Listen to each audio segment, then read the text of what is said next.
మా అమ్మగారు 2020 ఏప్రిల్ 7వ తారీఖున ఒక ఉత్తరం రాశారు. ఇన్లాండ్ లెటర్, పెద్దది, బ్లూ కలర్లో ఉంటుంది.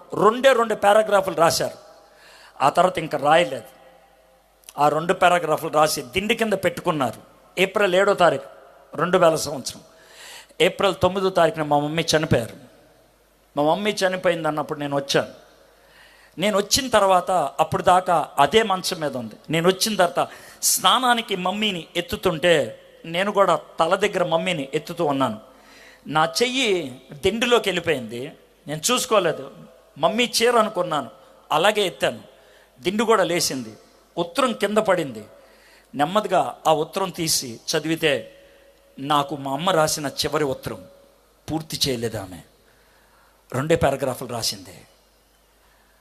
అందుట్లో 2వ పారాగ్రాఫ్లో రాసిన మాట నేను ఎప్పటికీ మర్చిపోలేను. బాబు, నువ్వు ఈ లోకంలో తామర పువ్వులాగా ఉండాలిరా. తామర పువ్వు పుట్టేది బురద నేలలో, తామర పువ్వు వచ్చేది మురికి నీళ్ళల్లో. కానీ తామర పువ్వులో ఎప్పుడు మురికి అంటుకోదురా. తామర పువ్వులోకి ఎప్పుడు మురికి వెళ్ళదురా. నువ్వు జీవించేటువంటి ఈ లోకం మురికిది. నువ్వు జీవించేటువంటి ఈ సమాజం మురికిది. అందుకని సమాజంలో కలిసిపోవద్దు.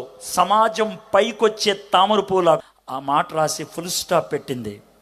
ఆ తర్వాత ఏమి రాద్దాం అనుకుందో నాకు తెలియదు. చచ్చిపోయింది ఆమె, చచ్చిపోయింది. రూతు గ్రంథం గుర్తొస్తుంది మా అమ్మని చదివినప్పుడల్లా.